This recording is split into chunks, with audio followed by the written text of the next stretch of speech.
말씀 보겠습니다. 먼저 마태복음 19장 16절에서 22절입니다.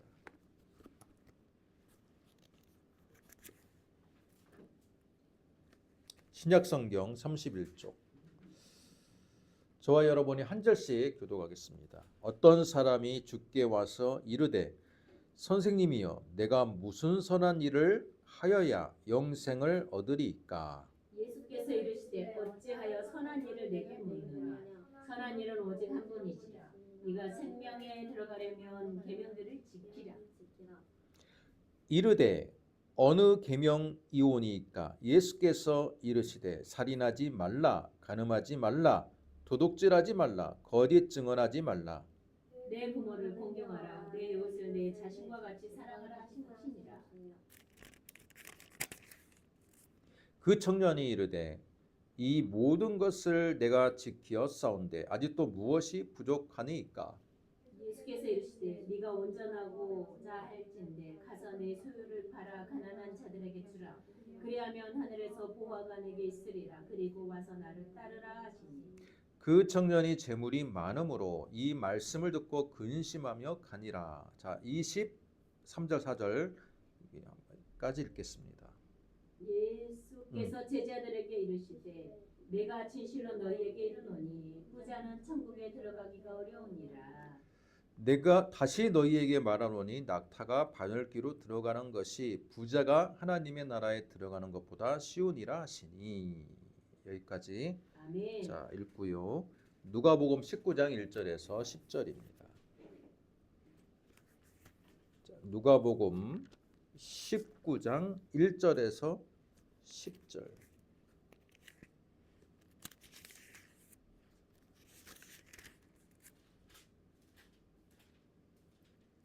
제가 먼저 읽습니다. 예수께서 여리고로 들어가 지나가시더라.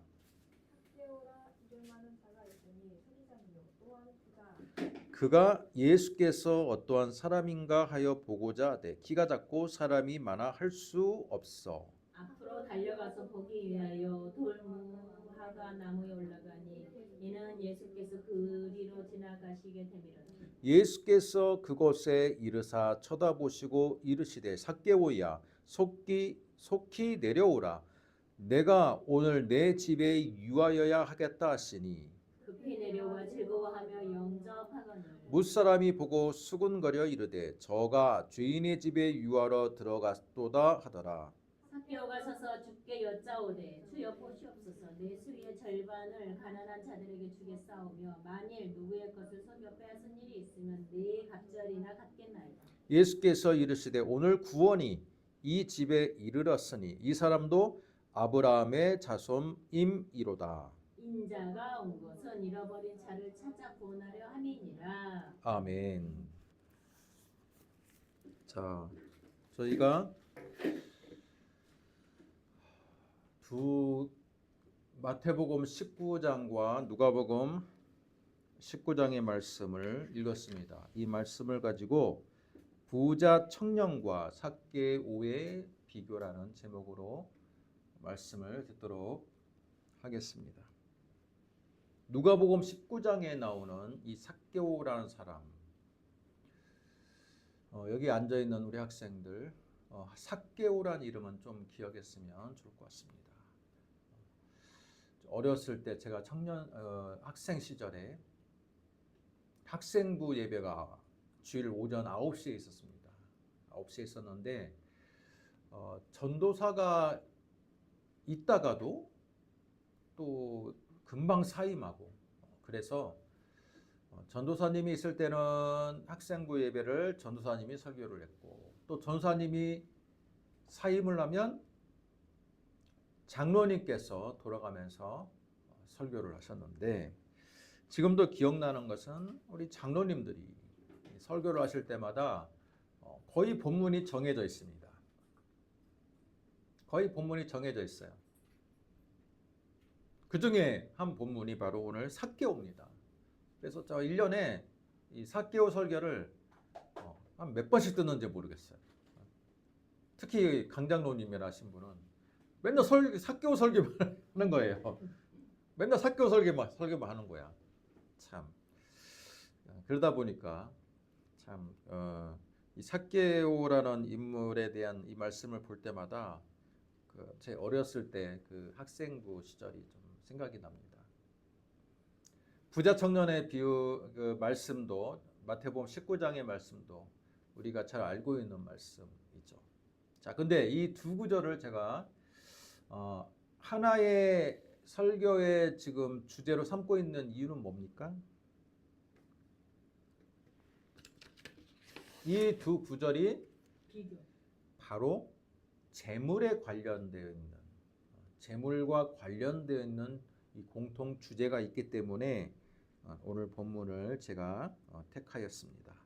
여러분, 우리 마태복음 5장을 통해서 우리가 팔복의 말씀을 몇 주간에 걸쳐서 들었는데 이 결론은 뭡니까? 팔복의 말씀이 그 당시에 시기적으로 굉장히 궁핍했고 또한 반란이 1년에도 정말 엄청나게 많이 반란이 일어났던 군사적으로나 또한 정치적으로나 경제적으로나 매우 어려운 시절에 예수님께서 공생의 사역을 하셨는데 때문에 예수님께서 오병이어 사건을 통해서 3,000명을 먹이고 5,000명을 먹였을 때 사람들이 환호했던 게 뭡니까? 우리의 갈증, 우리의 경제적인 궁핍함을 해결해 줄 분은 바로 이분이다라고 해서 예수님을 왕으로 삼으려고 했던 그 장면을 우리는 기억하고 있습니다. 그 시절에 사람들의 필요를 채워주는 복의 말씀을 예수님이 주셨다면 얼마나 좋았을까? 만약에 사람들의 필요를 채워주는 복의 말씀을 주셨다면요, 사람들이 정말 예수님을 더 떠받들었을 겁니다.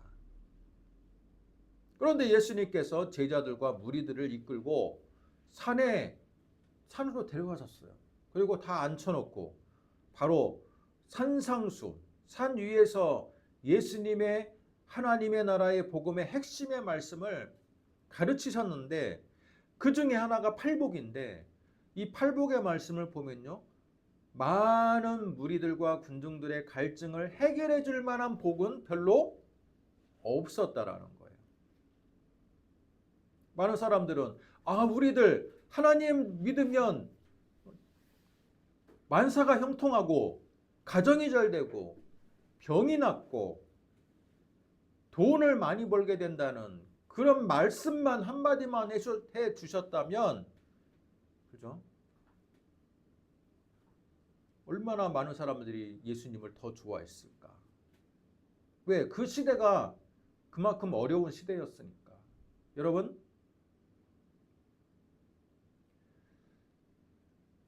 우리나라도 1960년대, 70년대 복을 강조하는 교단이 얼마나 많이 성장했습니까? 그죠? 기독교가요, 우리 개신교가 1960년대부터 갑자기 폭발적으로 성장합니다. 근데 그 성장하는 시점을 자세히 보면요, 기도원 운동이 일어났고 기도원 운동을 통해 가지고 뭐 성령 운동이 일어났어요. 근데 그것과 동시에 바로 예수 믿으면 복 받는다라는 이 기복주의적인 신앙이 또한 득세를 하면서 교회가 성장하는 거예요. 근데 예수님 당시는 그것보다 더 궁핍했다는 거예요. 경제적으로 더 어렵고 정치적으로도 굉장히 어려운 시절인데 그때 예수님이 나만 믿으면, 나를 보내신 하나님을 잘 믿으면 너희들 문제 다 해결될 수 있어. 그 얘기만 하셨다면 정말로 많은 부흥이 일어났을 텐데, 그걸 부흥이라고 표현하는 것도 좀 우습지만 그랬을 텐데, 예수님은 많은 사람들의 기대감을 갖고 다 산 위에 지금 이렇게 앉아가지고 예수님이 어떤 말씀할까 기대하고 있을 때, 그죠? 팔복의 말씀, 애통하는 자, 온유한 자, 의에 줄이고 목마른 자. 여러분, 그런 말씀을 주니까 민중들이 많이 어렵다라고 생각할 수도 있었을 겁니다.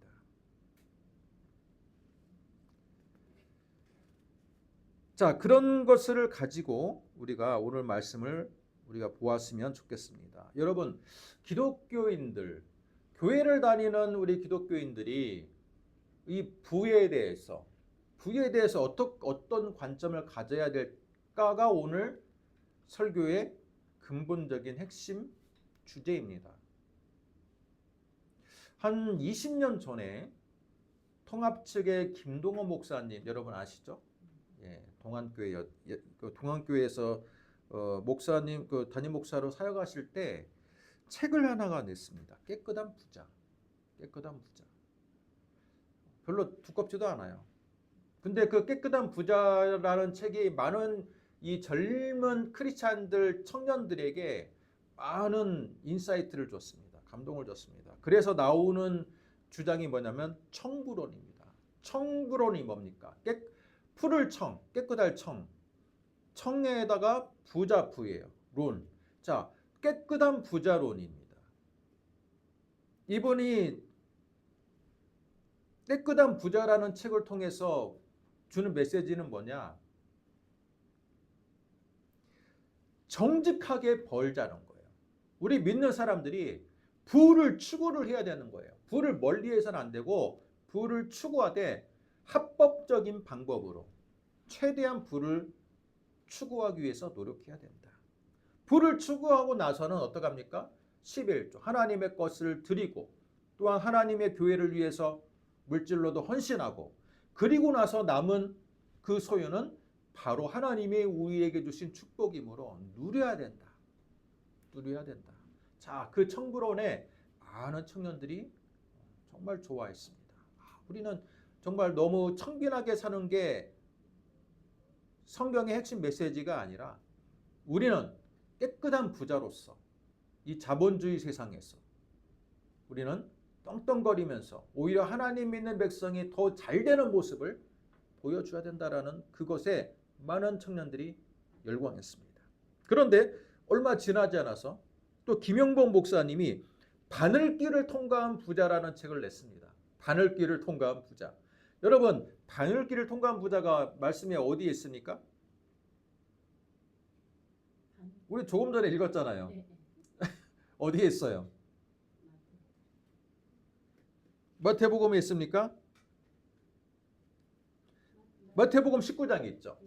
마태복음 19장에 우리가 조금 전에 읽었던 것처럼 부자 청년이 예수님하고 지금 찾아와서 영생에 대한 주제로 또는 물질에 대한 주제로 대화를 나누고 있을 때 그 사람이 결국은 예수님의 말씀에 순종하지 못하고 갔을 때 예수님 뭐라 그래요? 야, 저 부자 청년 봐라. 부자가 천국에 들어가기가 저렇게 어렵다. 부자가 천국에 들어가기가 얼마나 어렵냐면 부자가 바로 낙타가 바늘길을 통과할 만큼이나 어렵다라는 거예요. 자, 그러면 이 책의 제목이 김영범 목사님의 책 제목이 뭡니까? 바늘길을 통과한 부자입니다. 야, 너희들 부자 되고 싶어? 지금 민주주의 자본주의 사회에서 부자 되고 싶어? 그러면 바늘길을 통과해라. 그건 뭡니까? 실제로 이분이 주장하는 것은 청부론이 아니라 청빈론입니다. 청빈론은 뭡니까? 깨끗한 우리는 소유를 최대한 절제하는 삶을 살아야 되는 거예요. 왜? 부자 청년을 예수님이 인정하지 않았잖아요. 그죠? 부자가 얼마만큼 어렵다? 낙타가 바늘길을 통과할 만큼이나 들어가기가 그렇게 천국에 들어가기가 부자들은 어렵기 때문에 굳이 부자가 되려고 노력하지 마라.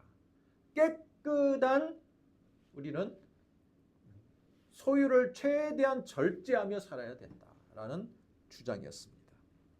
자발적 가난이에요. 자발적 가난. 세상에서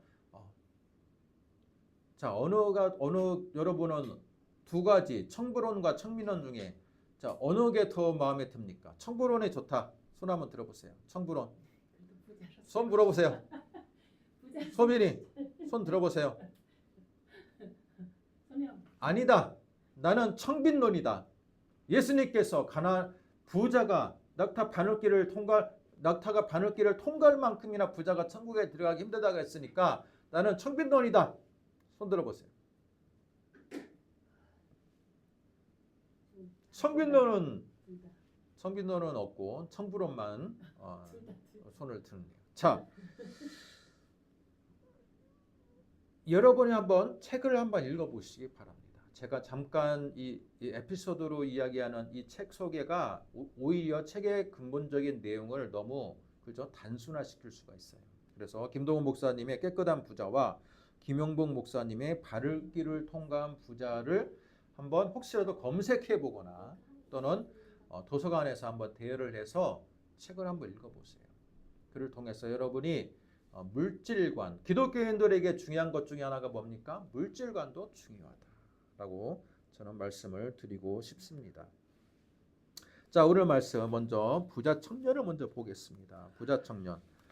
자, 부자 청년이 19장, 마태복음 19장에 어떤 사람이 주께 와서 이르되 선생님이여 내가 무슨 선한 일을 하여 영생을 얻을 수 있겠습니까? 라고 질문합니다. 자, 그런데 이 청년의 질문을 보세요. 이 청년의 질문이 저는요 별로 마음에 들지가 않아. 왜? 예수님께서 지금 이 땅에 오셔서 하나님의 나라의 운동을 할 때 바로 그 하나님의 나라의 운동의 주제가 뭡니까? 영생이거든요. 여러분 요한복음을 보면요, 그 영생에 대한 주제가 굉장히 강조가 되어 있습니다. 그렇죠? 그 당시 유대인들에게 있어서 내가 구원을 받느냐 못 받느냐, 내가 영생의 세계에 들어갈 수 있느냐 없느냐는요, 솔직히 말하면 그다지 큰 관심사가 아니었습니다. 왜? 제가 지난주도 얘기했지만 유대인들이 다 뭐예요? 다 하나님의 백성이잖아요. 다 하나님의 백성인 이 나라, 한 나라가, 나라의 국민들이 다 그냥 하나님의 백성이에요. 혈통은 바로 12지파의 그 혈통의 후예들이에요. 그러다 보니까 그 예수님 당시의 유대인들은요, 내가 구원을 받냐 못 받냐, 그렇게까지 큰 관심사는 아니었어요. 다만 구원을 못 받는 부류들이 있었어. 무슨 부류들일까요? 그 사회에서도 하나님께 저주받았다, 구원을 못 받는다는 부류들이 있었어요. 누구입니까? 손도 대답 못 하시네. 누구냐? 여러분, 장애인들, 날 때부터 소경된 자들, 문둥병자들, 각색 불치의 병자들, 그 사람들을 그 사회에서 하나님께 저주받은 백성으로 그렇게 손가락질을 하고 정죄를 해버렸습니다. 너희들은 하나님의 거룩한 예루살렘 성전에 들어갈 수가 없어. 그래서 여러분 복음서 말씀 보면요, 날 때부터 소경된 자들이 어디에서 구걸합니까? 성전. 예루살렘 성전 앞에서, 미문 앞에서 구걸을 하는데, 여러분 착각하지 마세요. 그 사람들이 미문 앞에서 구걸하기 때문에 예루살렘 성전에 들어갔을 거라고 생각하면 안 돼. 그 사람들은 성전에 가장 가까이 있던 사람들인데, 놀라운 것은 그 사람들은 한 번도 성전에 들어가지를 못했던 거예요. 하나님이 버린 자식이라고 생각했던 그 사회적인 냉대와 멸시가 있었던 겁니다. 또 어떤 사람들이 하나님의 구원에 못 받는다고 말합니까? 어떤 사람들이 하나님의 구원에 못 받아요? 문둥병자. 제가 조금 전에 이야기했잖아요. 문둥병자는. 어떤 사람이 못 받느냐면요, 여인들 중에는요, 창녀들, 몸 파는 사람들, 남자들 가운데는 세리와 같은 사람들, 로마의, 우리나라는 말하면 일제시대 때 친일파들, 일본에 빌붙어 가지고 자신들이 그저 부를 이루고 가문을 일으켰던 그 친일파들. 근데 그 시점을 우리가 지금 예수님 당시로 돌아보면요, 로마가 지배해준 사회에 로마의 앞잡이가 되어가지고 세금을 뜯는데, 세금도 로마가 요구하는 세금만 뜯는 게 아니야. 로마가 이만큼의 세금을 요구하면 그들은 이만큼 뜯어가지고 로마한테 바치고 나머지는 어떡합니까? 자신들이 착복을 하는 겁니다.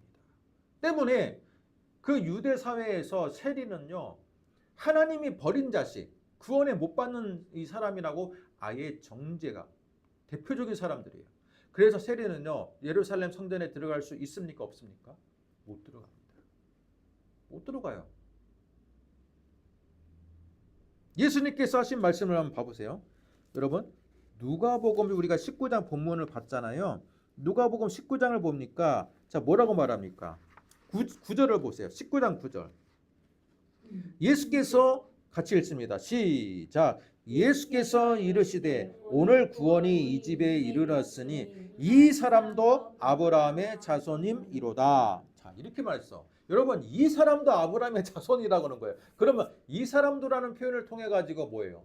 원래는 이 사람은 아브라함 자손에서 한마디로 호적을 파버린 사람들이에요. 호적이 파헤쳐진 사람이었어요. 아브라함의 자손으로 그 사회에서 인정을 안 했다는 겁니다. 여러분, 아브라함 자손에서 인정을 안 했다는 건 뭡니까? 하나님 백성이 아니란 뜻이에요. 버린 자식이란 뜻이에요. 구원을 못 받는다는 뜻입니다. 그 사회에서 그러니까 구원이라는 것이 심각하게 그죠? 고민되는 사회는 아니었지만 적어도 그 사회에서 그죠? 구원 못 받는 부류들은 있었다라는 거예요. 구원 못 받는 부류들. 그 중에 하나가 세리였다는 겁니다. 그런데 예수님 뭐라 말씀하십니까? 10절 인자가 온 것은 잃어버린 자를 찾아 구원하려 함이니라. 예수님께서 이 땅에 오신 목적은 뭡니까? 그죠? 하나님의 뜻, 하나님의 나라의 복음을 전파할 뿐만 아니라 잃어버린 자들이 뭐예요? 하나님의 백성이었는데 하나님의 백성에서 벗어난 자들까지를 찾아서 그들을 구원시키기 위해서 오셨다는 겁니다. 하나님께 버림받은 자들, 세리와 창기들과 그죠? 각색 병든 자들. 실제로 예수님은 이 세 부류의 친구들이 되어줬잖아요. 그래 안 그래요? 그죠?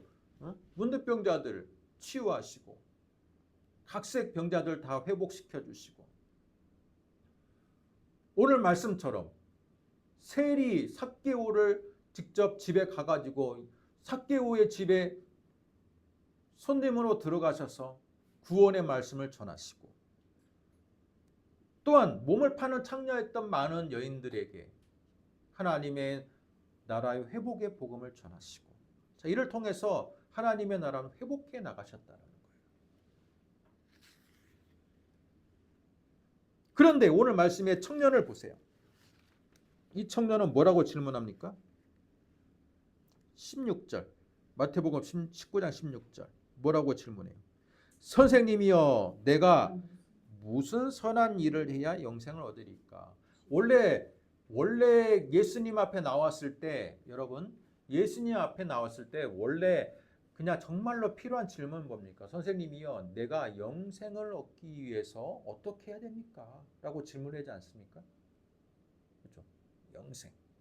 왜? 예수님의 말씀의 복음이 바로 하나님의 나라이자 영생의 말씀이기 때문에 영생을 얻기 위해서 어떻게 해야 됩니까? 그런데 이 청년은 뭐라 그래요? 내가 무슨 선한 일을 해야 영생을 얻겠습니까? 라고 말합니다. 그러니까 이미 전제를 달고 예수님께 질문하는 겁니다. 내가 무슨 선한 일을 해야지 영생을 얻겠습니까? 예수님 뭐라고 합니까? 어찌하여 선한 일을 내게 묻느냐? 예수님은 이 선한이라는 단어, 이 전제가 마음에 들지가 않으시는 거예요. 그죠? 어찌하여 선한 일을 내게 묻느냐? 너 선한 일을 하고 있잖아. 왜냐하면 이 부자 청년을 예수님을 딱 보는 순간에 아실까 모를까? 알아요. 이 사람이 어떻게 살고 있고 어떤 인생을 살아왔는지 또 이 사람이 정말로 선한 일을 하는 사람인지 안 하는 사람인지 다 알고 있어요. 그러니까 예수님이 오히려 반문합니다. 어찌하여 선한 일을 내게 묻느냐? 너 하고 있잖아. 그 말이에요. 선한 일은 오직 한 분이다. 한 분이신데 네가 생명에 들어가려면 계명을 지켜라. 자, 그렇게 말하고 있어요. 그러면서 이 사람이 또 질문합니까? 어느 계명입니까? 그러자 예수님이 자 18절에서부터 나오는 계명 자세히 봐보세요. 이 계명 어디서 나오는 계명입니까?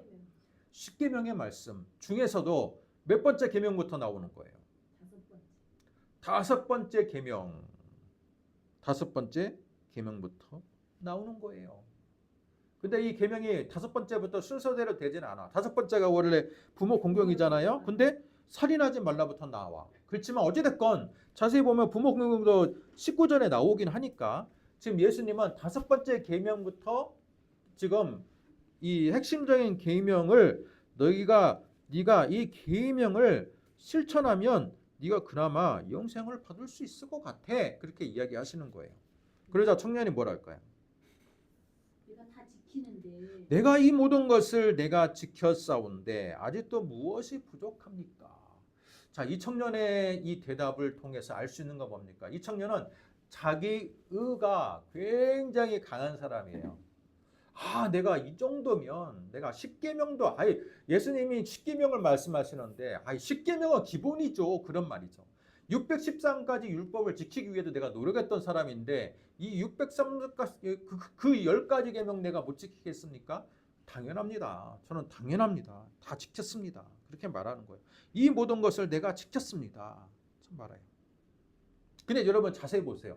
예수님께서 지금 10계명을 말씀하셨다면 첫 번째 계명부터 마지막 10번째 계명까지 지금 말씀을 하셔야 되는데 지금 어떻게 해요?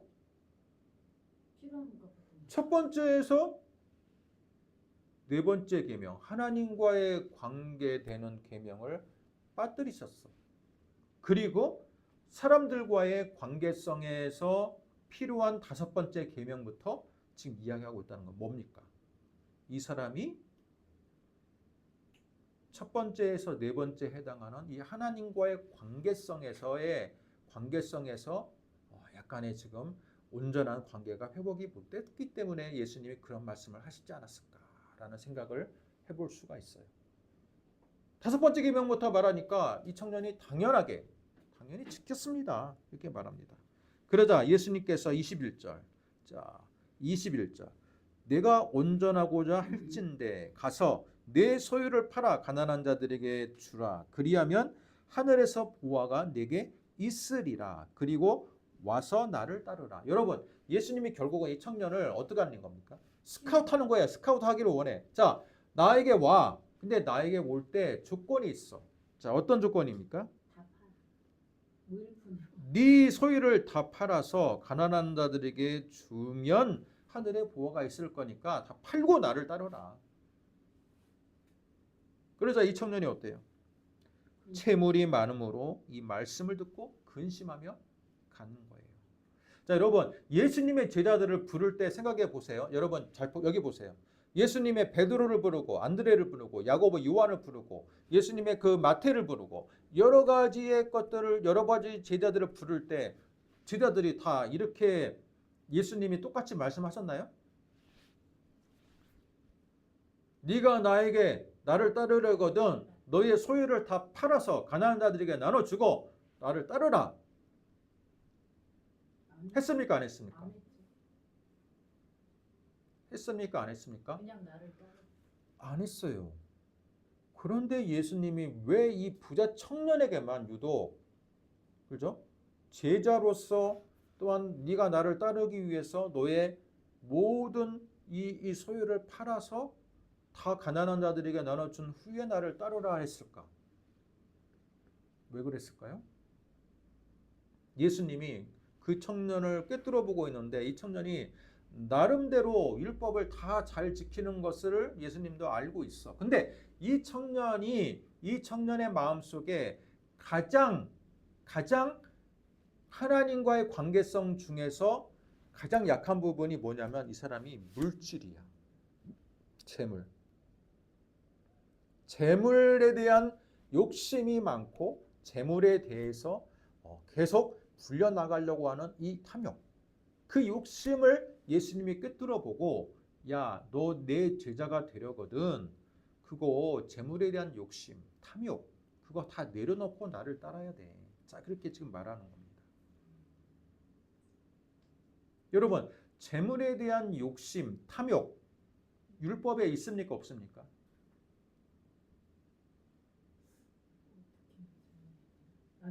자, 성경의 제일 마지막에 보면요. 십계명이 나옵니다. 여기 십계명에 보면요. 제일 마지막 10번째 계명을 보시면 내 이웃의 집을 탐내지 말라.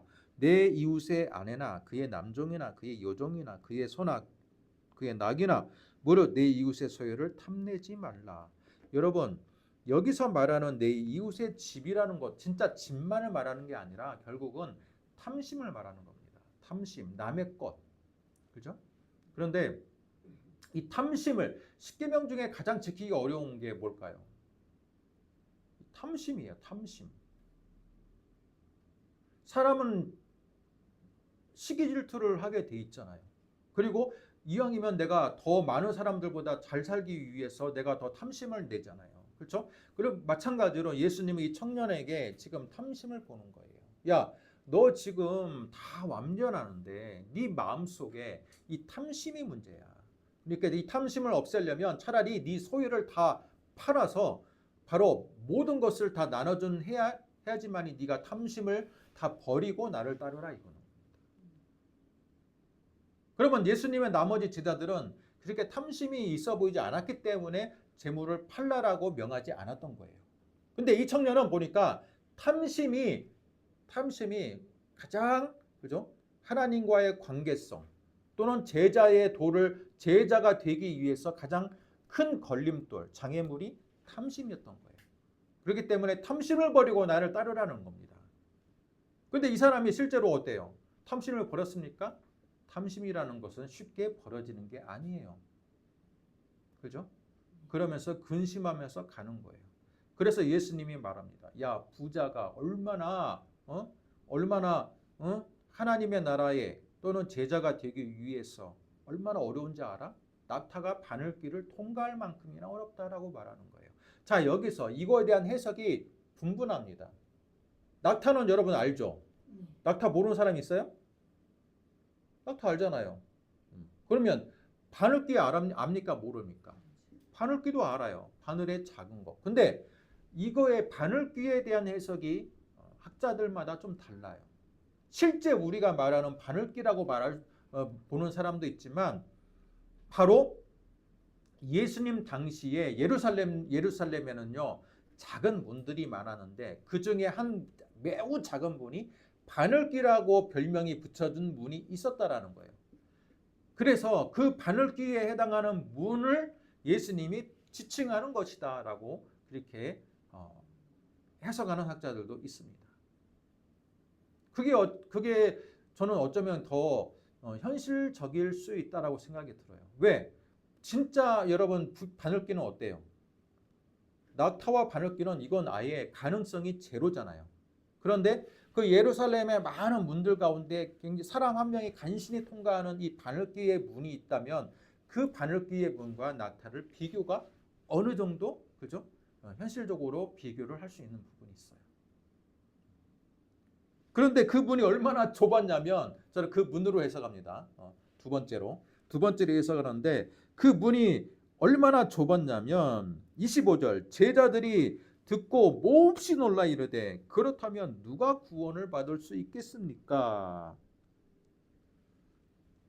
사람으로는 할 수 없으나 하나님으로는 다 하실 수 있느니라 라고 이렇게 말씀을 해주고 있습니다. 반면에 여러분 삭개오라는 사람을 보겠습니다. 누가복음 19장. 삭개오는 어떤 사람이에요? 세리장이었습니다. 여러분 세리들 중에서도 직급이 높은 세리들을 관리하는 그 지역에 세리들이 많이 있을 거 아닙니까? 그 지방에 있는 많은 세리들을 대표하는 사람, 관리하는 사람, 세리장이었어요. 그런 걸로 볼 때 삭개오는 굉장히 베테랑이었고 세리로서는 경력으로 베테랑이었고 뿐만 아니라 상당한 지위가 있는 사람이었다라는 것을 알 수 있습니다. 자, 그런데 이 사람이 어디에 있습니까? 여리고에 있어요. 그 당시 여리고는 굉장히 큰 도시고 또한 그죠? 가나안 땅의 가나안 지역, 유대 지역 중에서도요. 이 남유대 지역 중에서 대표하는 도시예요. 가나안. 왜? 여리고 지역이 포도도 굉장히 그죠? 또한 무화과 많은 농산물이 잘 날 뿐만 아니라 기온도 되게 온화해요. 왜 그러냐면 이 여리고는요 해저에 있습니다. 해발이 아니라 다 지금 그 유대 땅이 다 산 위에 있는 도시거든요. 대부분 산 위에 있는 도시인데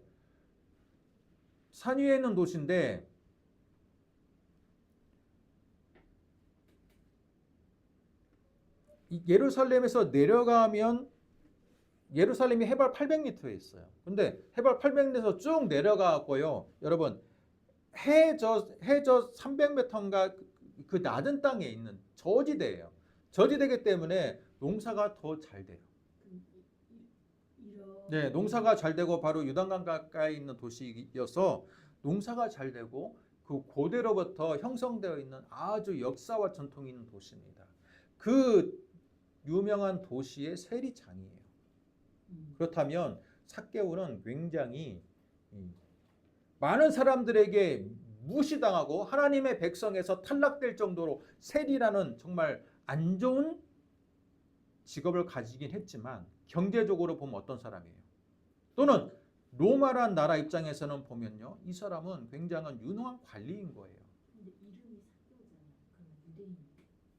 그렇죠. 유대인이죠. 로마란 나라는요, 유대인을 통해 가지고 유대인을 지배하게 만드는 구조를 갖고 있어요. 봐보세요. 대제사장도 유대인이고, 그렇죠? 거기 귀족 계급도 다 유대인들이고, 그리고 자기들은 군대로서는 통치를 하지만 그들을 정치적으로, 종교적으로는 다 유대인들을 세워서 그 땅을 지배를 했습니다. 자, 그런데 이 세리장이었던 삭개오가 예수님이 여리고로 지나가신다는 소식을 듣고 여리고를 지나가는 소식을 보고 딱 예수님을 뵈려고 했더니 키가 작네. 얼마나 작은지는 모르겠어요. 그런데 하여튼 이 사람은 키가 작기 때문에 예수님을 직접 볼 수가 없어. 그래서 어떡합니까? 예수님이 지나갈 만한 그 길 가운데 있는 돌 무화과 나무 위에 올라가 있어요. 딱 올라가서 예수님을 직접 얼굴이라도 한번 뵈려고 자 그렇게 하고 있는데 예수님이 딱 지나가시다가 마치 삭개오가 돌 무화과 나무에 있다라는 것을 어떻게 아셨는지는 모르겠지만 여러분 5절을 보세요. 예수께서 그곳에 이르사 쳐다보시고 이르되 삭개오야 속히 내려오라. 여러분 이걸 자세히 보면요. 삭개오가 예수님을 찾아간 거예요? 예수님이 삭개오를 만나러 온 겁니까? 삭개오가 찾아온 겁니까? 예수님이 만나러 간 겁니까? 5절을 보니까 예수님이 삭개오에게 다가오신 거예요. 삭개오는 예수님을 직접 만나볼 용기도 없던 사람이에요. 그냥 삭개오는 뭐예요? 저분 소문으로만 듣던 분이 우리 도시에 오니까 그분 그냥 얼굴이라도 보자라고 해서 올라간 거예요. 그죠? 여기 봐보세요. 3절. 그가 어떠한 사람인가 하여 보고자 하되 그냥 예수님이 어떤 모습이고 그죠? 어떻게 생기셨지? 예수님이 어떤 일을 할지 그냥 궁금해서 올라간 것뿐이야. 근데 그 삭개오를 예수님이 어떻게 이름을 하셨을까? 또 그 많은 돌 무화과가 거기 굉장히 많은 도시잖아요. 무화과에 삭개오만 올라가 있겠습니까? 작은 아이들도 많이 올라가 있을 거예요. 그 많은 사람들이 올라가 있는 그 나무에 하필이면 삭개오가 탁 있는 그 나무로 가가지고 삭개오야 속히 내려오라. 내가 오늘 너의 집에 하룻밤 묵어야겠다라고 하는 거예요. 삭개오 입장에서 어때? 와, 내 이름을 어떻게 하시지? 그러니까. 아니, 그리고 우리 집에 들어오신다고. 여러분 그 당시의 문화가 어떠냐면요. 하나님으로부터 버림받았던 이 문둥병자들, 각세병자들, 세리 창녀들은요. 그 상녀 집에 들어가는 것은 불법이에요. 불법. 하나님께 버린 자식들인데. 근데 예수님은 그런 거와 상관없이 아랑곳하지 않아. 내가 너희 집에 하루 집에 들어가야겠다. 여러분 복음서 보면요. 예수님은 삭개오만 그런 게 아니라 어떤 세리 창녀 집에 그죠? 묵기도 하고요. 또는 문둥병자 집에 가서 묵어요. 대표적인 문둥병자가 누가 있습니까?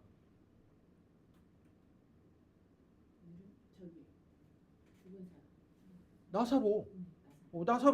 여러분 베단이라는 동네가 문둥병자 마을이에요. 그 베다니에 갈 때마다 베다니가 바로 예루살렘 바로 옆에 있는 그 마을이에요. 예루살렘에서 불과 한 3, 4km밖에 안 떨어진 도시예요. 이렇게 멀지 않아. 예수님이 꼭 베다니에 예루살렘 갈 때마다 베다니에 들려서 나사로를 가. 근데 나사로가 살고 있는 동네가 문둥병자촌이야.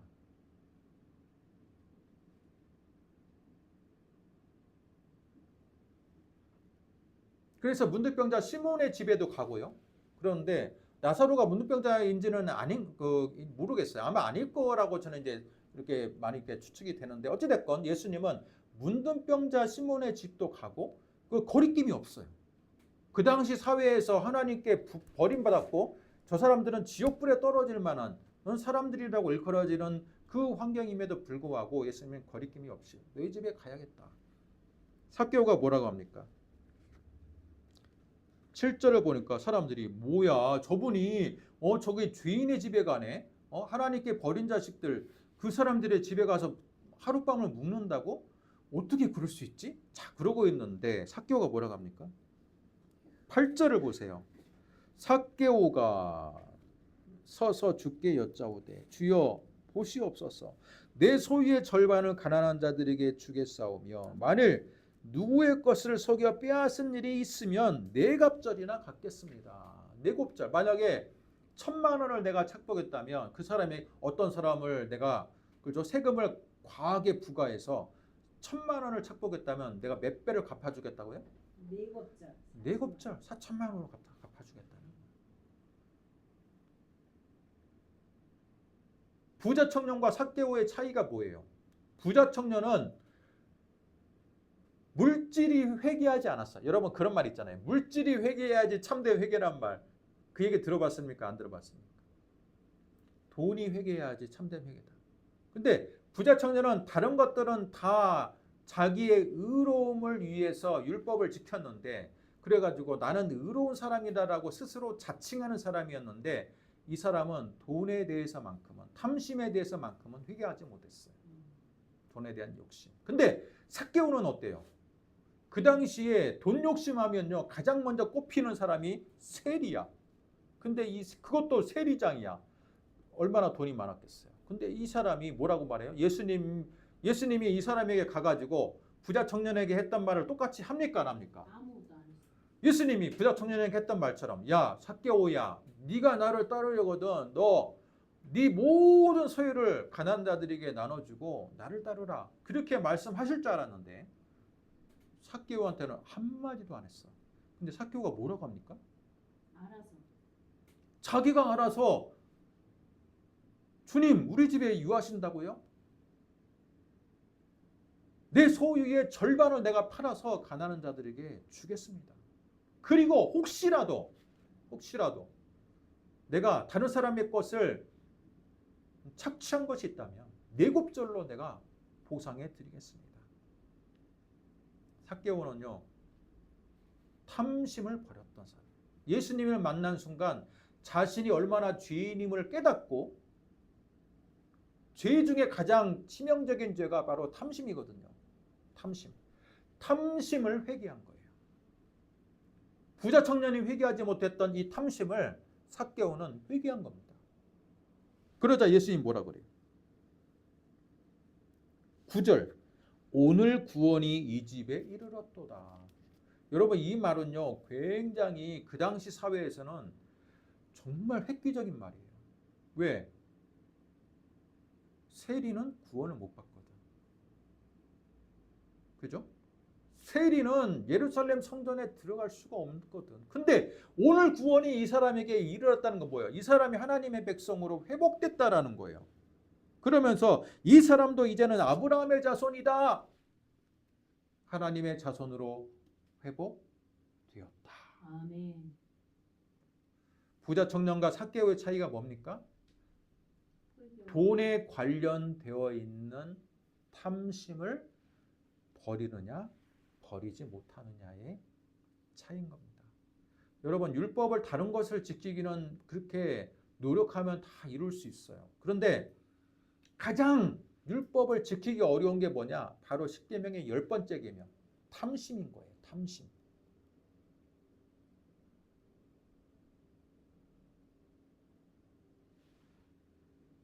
부자 청년은 다른 율법은 다 지켰어. 그런데 탐심을 못 버리는 거예요. 그런데 삭개오는 율법을 다 지킵니까? 못 지키지. 왜 하나님의 백성에서 이미 버림당했는데 무슨 율법이에요. 예루살렘 성전도 못 들어가고 유월절 여러분 유대인의 3대 명절이면 다 지금 백성들이 하나님의 백성들이 다 예루살렘 성전으로 올라갈 때에도 세리오는 뭐예요? 삭개오는 뭐예요? 앉아가지고 세리직을 그냥 하고 있어. 가고 싶어도 못 들어가. 사람들이 삭개오를 얼굴을 알아보기 때문에 가면 어때요? 맞아 죽어요. 맞아 죽어 진짜. 예루살렘 성문에서 사람들이 지킬 때 그냥 지키는 줄 알아요? 다 사람들 신분을 확인을 한단 말이에요.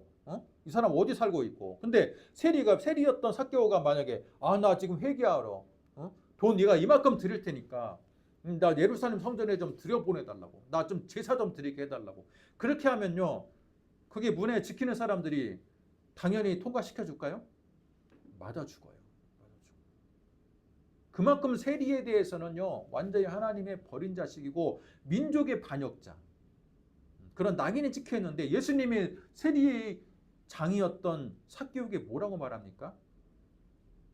구원이 오늘 이 집에 이르렀다. 이 사람도 아브라함의 자손이다. 이 사람은요 완전히 하나님 백성이 되었다라는 뜻이에요. 여러분 이걸 본 사람들이 뭐라 그럴까요? 옆에 있는 제자들은 환호하겠죠. 그러나 옆에 있는 제3자의 눈을 보면요 뭐라 그래요?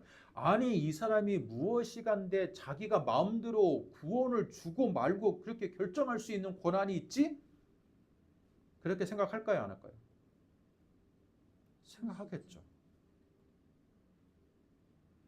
그런 위험을 무릅쓰고 예수님은 오늘 구원이 이 사람에게 임했고 오늘 구원이 임해서 이 사람은 이제는 아브라함의 자손이 회복이 되었고 그 말씀을 하시는 거예요. 얼마나 그 당시 사회로는 위험한 말씀이십니까? 그러나 예수님은 삭개오의 마음속에 있는 뭘 봤어요? 율법이 가장 지키기 힘들어하는 탐심을 내려놓는 모습을 한마디로 회개하는 모습을 보고 구원이 이르렀다라고 말하는 거예요. 여러분 부자 청년과 삭개오의 차이 첫 번째 부자 청년은 먼저 예수님을 찾아갔느냐 예수님이 그 사람에게 찾아왔느냐 차이입니다. 부자 청년은 예수님이 부자 청년을 찾아갔습니까? 부자 청년이 예수님께 왔습니까? 예수님께 왔습니다. 예수님께 왔어. 그러나 삭개오가 예수님께 왔습니까? 아니면 예수님이 삭개오를 찾아갔습니까? 삭개오한테 예수님이 찾아갔습니다. 찾아갔어요. 이건요 마치 요한복음에서 사마리아 여인을 예수님이 찾아간 것과 마찬가지인 거예요. 사마리아 지역을 사람들이 통과하지를 않아. 근데 예수님은 사마리아 지역을 가서 특히 수가란 마을을 찾아가. 그리고 또 하필이면 정오에 제일 더울 때 그 마을의 우물가를 찾아가. 그 우물가에 누가 있는 걸 아시고 우물가에 사마리아 여인이 있다라는 걸 아시고 예수님이 찾아가서 그 여인과 대화를 통해서 이방이었던 사마리아 여인도 예수님을 믿음을 통해 가지고 하나님의 백성이 될 수 있음을 이야기해 주는 거예요. 여러분 구원을 받는다는 것은 예수님에게 찾아가는 게 아니라 여러분 예수님이 찾아오는 거예요. 즉 이름 백성 찾으러. 아멘. 예수님이 찾아오는 거예요. 우리 교회에서 교리 공부할 때 그렇죠? 뿐만 아니라 우리가 여러 가지 성역 공부를 할 때 우리가 뭘 말합니까? 원죄와 자범죄가 있는 우리가 어떻게 구원을 받을 수 있느냐? 부패한 인간은 스스로 하나님을 찾아갈 수가 없다. 그러면 어떻게 해야 돼?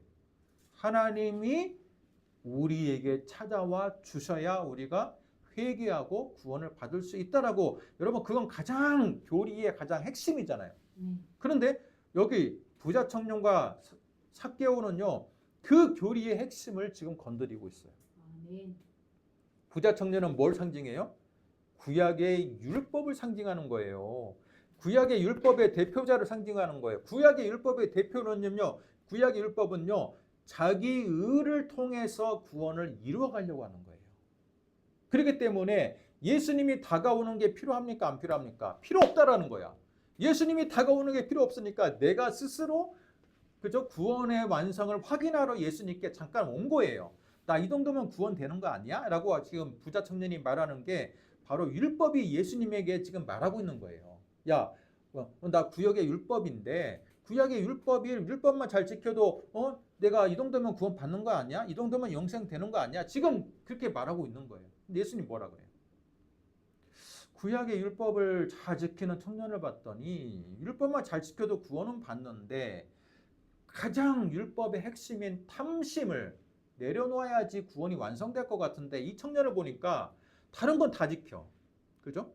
다른 건 다 지켜. 근데 이 탐심을 내려놓지 못하니까 구원이 지금 완성이 안 되는 것 같아. 그러니까 예수님이 뭐라 그래? 야, 너 가서 소유물 다 팔고 그러고 나서 나를 따라. 너 탐심을 내려놓고 탐심을 지켜야지 진짜 구원이 완성이 되는 거야. 그렇게 말하고 있는 거예요. 그런데 이 율법을 상징하는 이 청년이 어때요? 탐심 내려놓습니까? 안 내려요. 못 내려놔.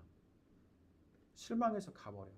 자, 이건 뭡니까? 구약의 율법이 그죠? 구원을 이루기 위해는 탐심을 내려놓기 위해는 율법이 그런 부분에서는 사람들이 약점이 있어. 그러면 어떻게 해야 돼? 그 약점을 극복하기 위해서 예수 앞으로 나와야 한다는 거예요. 예수님이 찾아왔어. 삭개오에게. 삭개오는 어때요? 어떤 걸 무엇을 상징합니까? 현대인의 부패한 사람을 상징해. 그죠? 원죄와 자범죄가 있을 뿐만 아니라 그냥 돈을 위해서라면 그냥 혈안이 되어 있는 사람이야. 현대인들이 다 그렇잖아요. 자본주의 사회에서 어떻게 해서라도 돈 벌려고 하는 게. 그죠?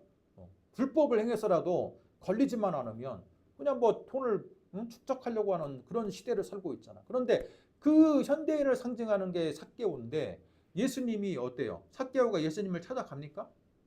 자기는 죄인이니까 예수님을 찾아가지 못한다라고 생각해. 그게 맞는 말이죠. 그러니까 예수님이 찾아오는 거예요.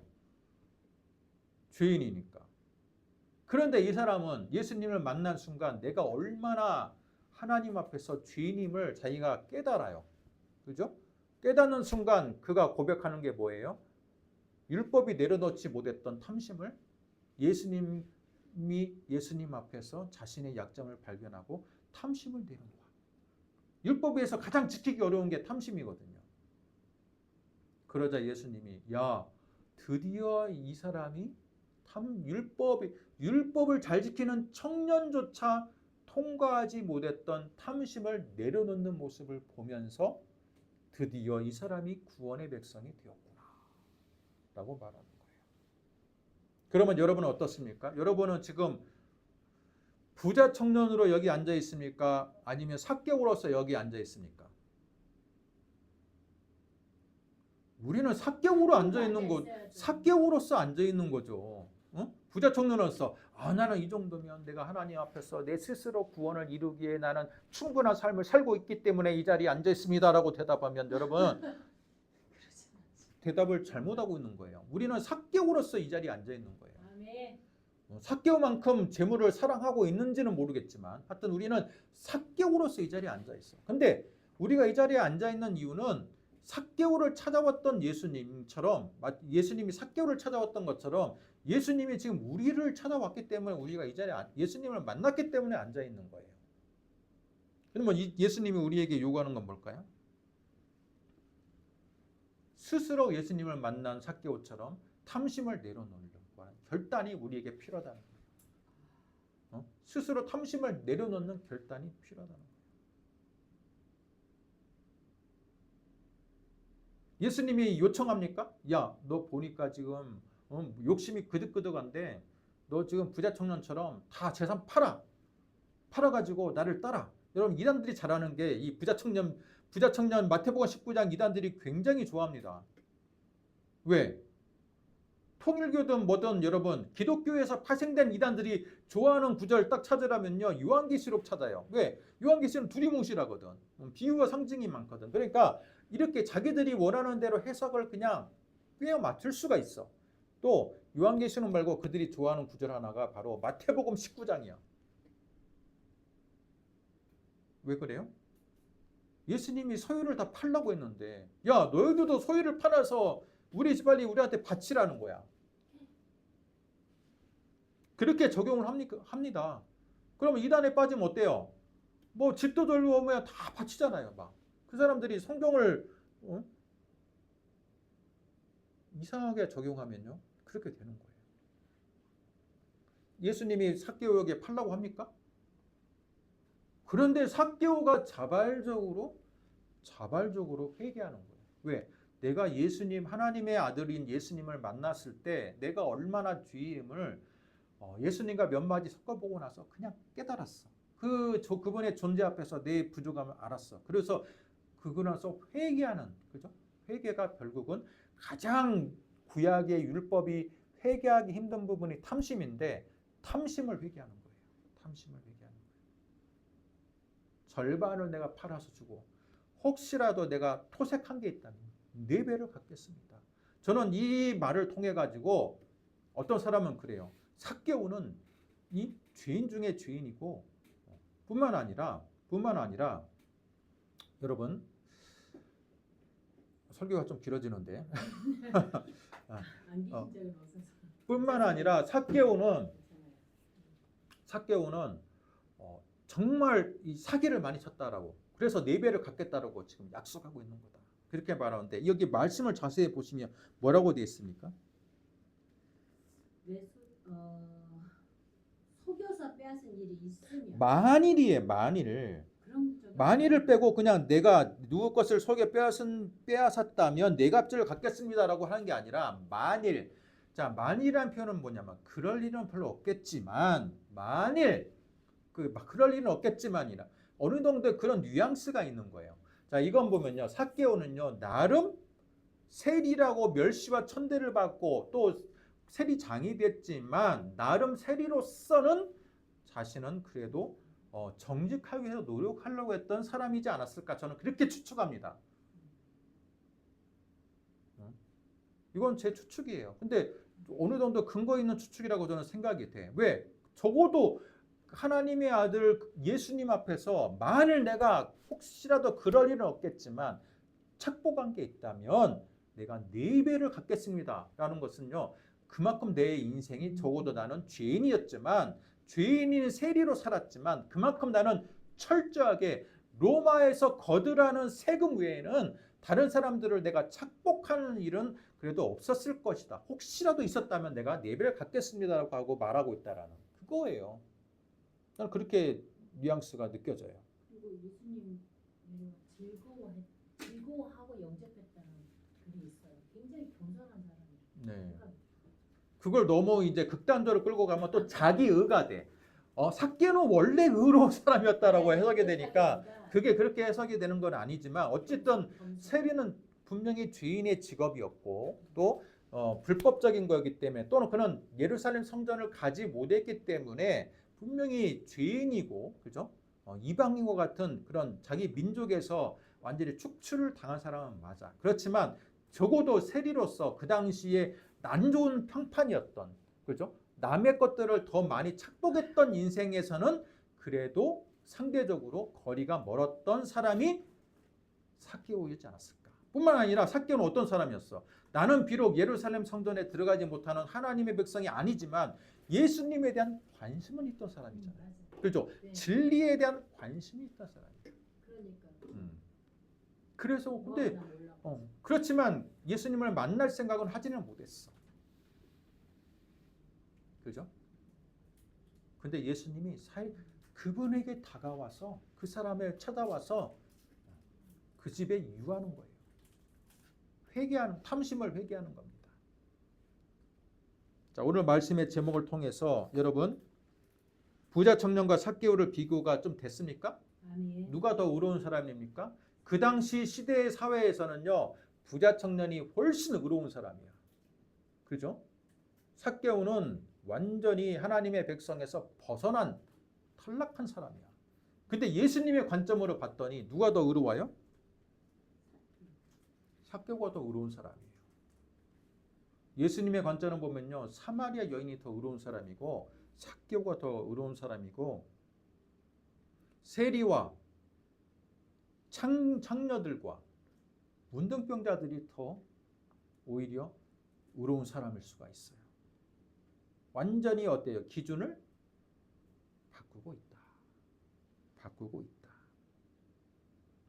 우리는 삭개오의 모습으로 이 자리에 앉아 있습니다. 우리 스스로 의로움을 찾을 수가 없기 때문에 우리는 그죠? 예수님이 우리를 먼저 만나 주셨기 때문에 이 자리에 앉아 있는 거예요. 때문에 우리는 예수님의 만난 그 백성의 자격으로 이 자리에 앉아 있어. 그럼 우리는 뭘 해야 돼? 우리의 탐심을 내려놓을 수가 있어야 되고 결단할 수 있어야 되고. 그래서 제가 지난주에 어떤 설교를 했습니까? 바리새인보다 더 나은 의. 그게 바로 누가 요구하신다? 예수님이 우리에게 요구하신다는 거예요.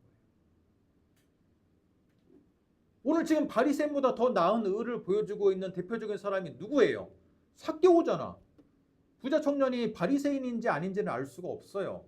그러나 이 사람이 율법에 통달한 걸로 볼 때 적어도 이 사람은요, 바리새인이든가 율법에 대한 그 고위 종교의 고위 가문, 그죠? 대제사장 가문의 자제이었거나 하여튼 그 정도 그 위치가 있었을 거예요. 율법을 통달한 사람이니까. 그런데 예수님은 이 사람보다, 율법을 통달한 사람보다 오히려 삭개오에게 구원을 주시는 거예요. 바리새인보다 더 나은 의가 누가 있다? 삭개오가 바리새인보다 더 나은 의를 가지고 있는 거예요. 왜? 바리새인들이 탐심을 내려놓지 못했는데 삭개오는 탐심을 내려놨거든. 적어도 예수를 믿으려면 스스로 탐심을 점검을 하라. 그죠? 율법이 내려놓지 못하는 탐심을 점검을 해서 내 스스로의 탐심을 내려놓을 줄 아는 사람, 그게 바로 예수를 믿고 고백하는 사람이고 바리새인보다 더 나은 의를 지니기 위해서 오늘도 전진하는 사람이다. 오늘의 결론입니다. 기도하겠습니다. 하나님,